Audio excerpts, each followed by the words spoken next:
You know, one of the things that I picked up on in some of the interviews we did from Denny Hamlin talking about the Toyota engine, apparently some of that valve train problems they were having at Daytona carried over to the unrestricted engine, and they've had to back way Turn off. 2.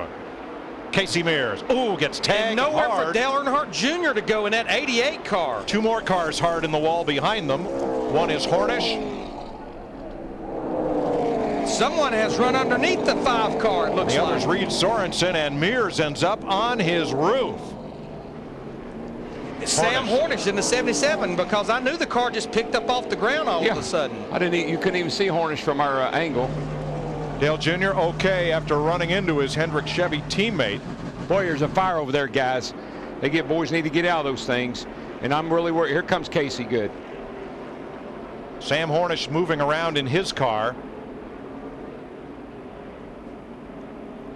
Very quick work by the Auto Club Speedway rescue officials and NASCAR officials. What I'm worried about is this car, driver's side over here, that he was pinned in underneath there. Sam Hornish has walked away from his car. Actually, I'm looking at it upside down. And here comes Casey. I saw him put the window net down.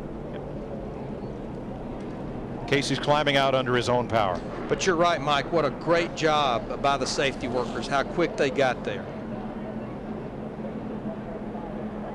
That was bizarre. It was Sitting there looking at that car, and all of a sudden it just started going up in the air and turned over. Oops. That was about the 3rd hit that put him over on his lid. Alan Gustafson, Casey's crew chief. The red flag is out. They will stop this race. And Casey motions everybody away so he can hop down on his own. He is okay, but watch the 5 car come into view on the upper right of your screen beneath the Auto Club sign. It's up high, and he just loses it there. Comes down right. Just clipped Dale Earnhardt Jr. Got and turned him around. But now this is when it really is bizarre. Watch this. Hornish already had damage, and the hood was up so high he couldn't see out of the windshield, I don't think. Now watch Junior in the 88 come into this. Ooh. Get clipped, knocking the right side sheet metal off and banging the left side. Now all drivers involved are okay.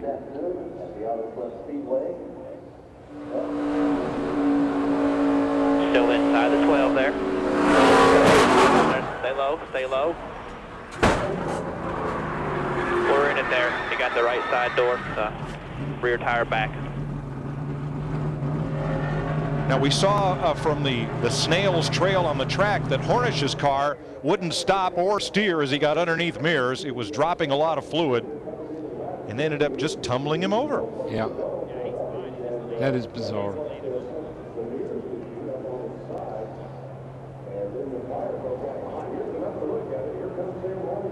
You can see how high the hood was already buckled up on Sam Hornish's car. Mears was just sitting there, almost sitting still. Look at all that fluid there, Larry. Hornish was pretty much a passenger by then. Yeah, and I'm not so sure he could have done anything about it anyway. He probably lost brakes by then, and he couldn't see where he was going, and he was probably as shocked as Casey was when he ran into him. So Dale Earnhardt Jr. 9th in the Daytona 500, 40th on the board right now with his car in the garage after being caught up in Casey Mears' spin, a wreck that has also taken Sam Hornish and Reed Sorenson's cars to the garage. Tony This is Sr. from Jeff Burton.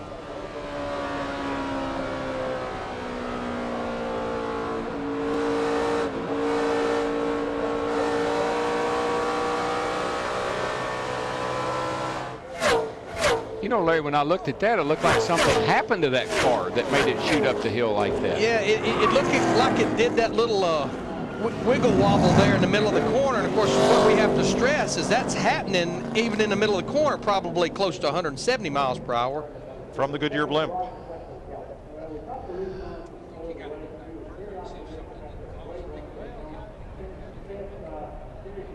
And here's Dick Berggren.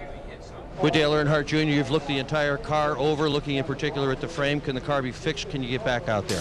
Yeah, we'll try to go. At this point, we were just trying to sit there and chill. I don't know, the track's real dirty and guys just sliding all over the place and just a dirty old racetrack out there. So Casey got turned around and I don't know, it's frustrating.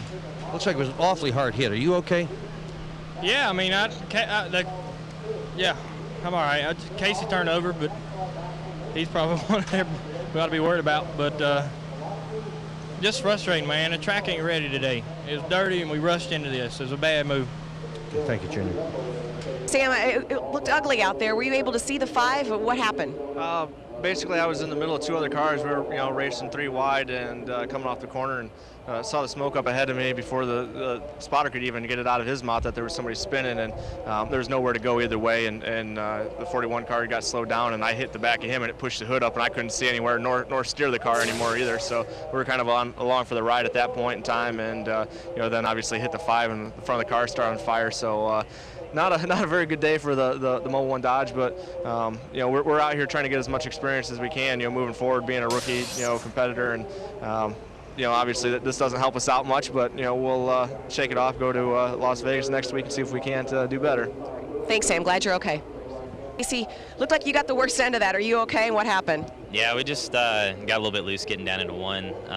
I don't know. A couple times I hit the water. There's the upper seam still seeping a good bit of water, and I hit it quite a bit down in 3 and 4. It was a little bit worse down there, and there was a little bit down in 1 and 2. And right as I got to the bottom, I got loose, and I don't know if it was right about the time I crossed that seam. I don't know if that was the reason or not, but I hadn't been real loose, and that time I was.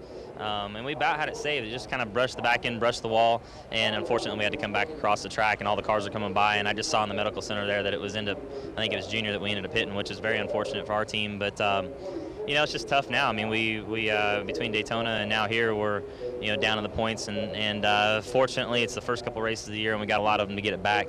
But it's definitely not the way you want to start the season. You survived that first hit, and then you get kind of crunched. How was that? Yeah, I mean, I'm sure guys are scattering. It's hard to say why that happened. I mean, we were about stopped.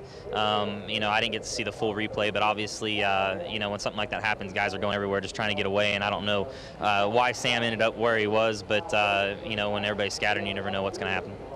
That's Casey Mears.